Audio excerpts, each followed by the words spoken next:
You doing an intro? Yes. Go.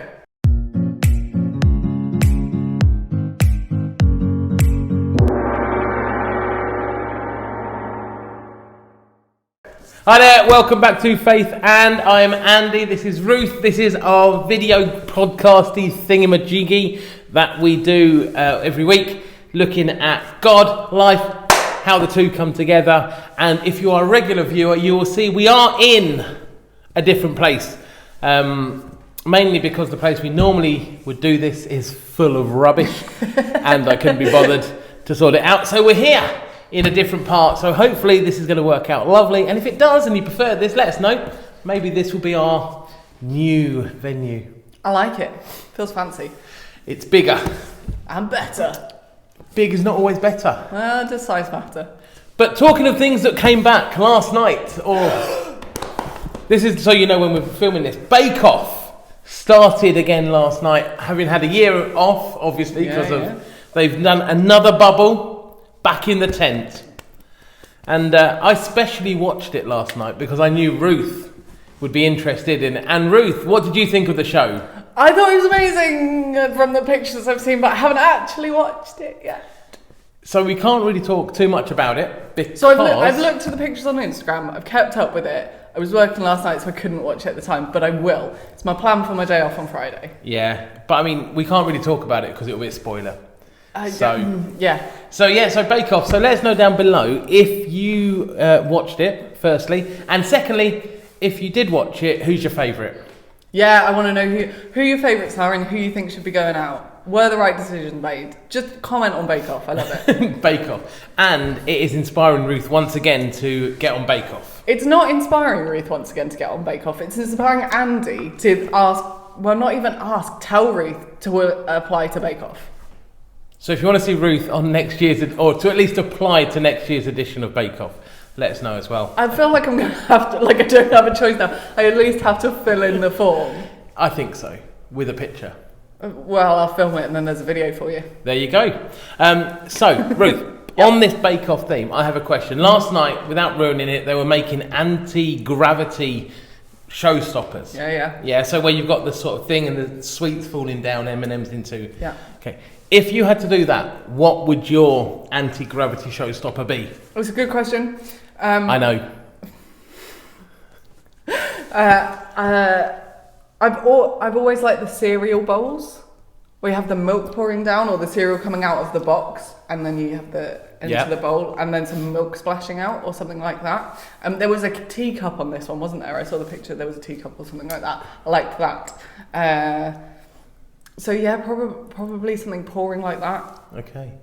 I would do a waterfall. Oh, that's a so good, you can have rocks at the top and then water falling down that'd be good. Or you could do like a pond and a water feature. Yeah, and then you could do good icing of the water and things like that. And if you were clever enough to be able to engineer this, somehow have like transparent pipes of actual water pumping around in amongst all the sugar, maybe. Yeah. Sugar water. Yeah. There you go. Because that would be easy to make. In 4 hours? Yeah, you'd struggle with all the sugar. Oh, sugar work. Ugh. I'm confident in my ability. I think you could. Let's do a Bake Off, Andy. With you making that. Andy makes an anti-gravity showstopper, maybe. There's a video for you. We'll see. We'll do it together. We'll see what happens. But there you go. So yeah, check out Bake Off if you haven't already. Yeah, it's nice to be back. And it's good. That's it. We've got nothing else to say on the matter. Let's move on, Ruth, because that's not why we're just here. No, we're not just here for that. Should we jump into the Bible? Yes. Literally. Well, not literally. Metaphorically. Metaphorically.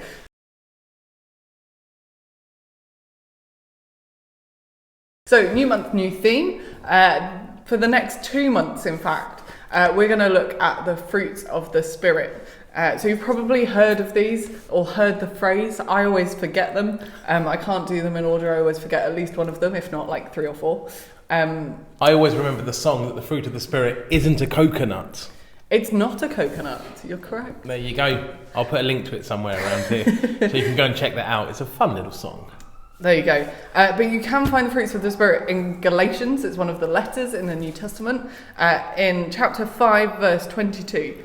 So the fruits of the Spirit are, just to give you an overview of what we're going to do in the next. And if you've got a Bible like our one from the church where we're filming this, it's on page 1172. Which is going to be so helpful for so many of you. Exactly.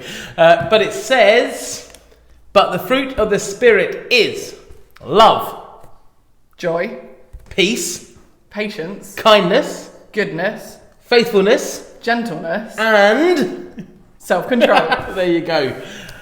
There you go. We did Beautiful. it. Only because it's in front of us, and so I couldn't forget them. So we're going to go through them in order. So this week we're going to think about love.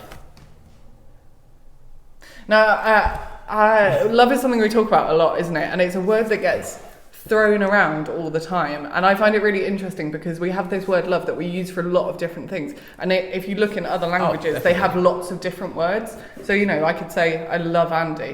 Maybe I do, maybe I don't. I love mini rolls.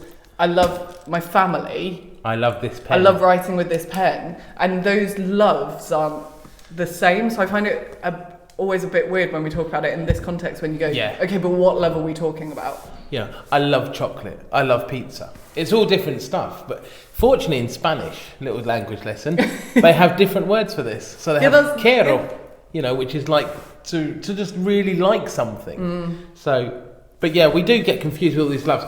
But this Bible verse, talking about the fruit, isn't talking about this romantic love. It isn't talking about this sort of, two people who love each other. Oh, I love you so much. But it's actually talking about God's love towards us and how we reflect that into and to those around us. Yeah. So this love is what's described as agape love, which is another Greek word, which is this love that we get from God. And then actually, because we're so loved, we transmit that to everyone else around us. Yeah, totally.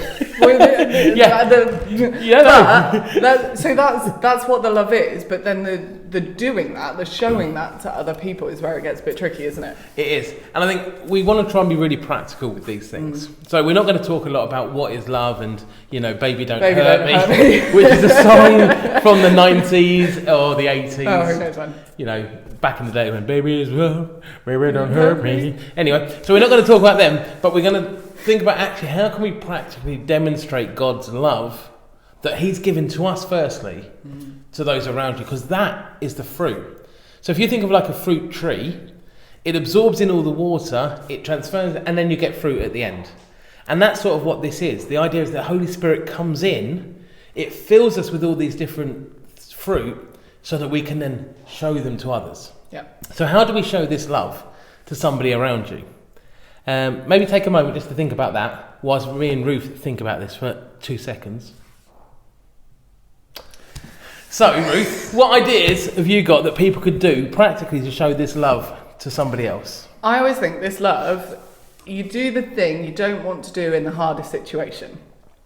So things like if you're at school and the really annoying kid, because there's always one, isn't there, is being a bit annoying. It was always me, always.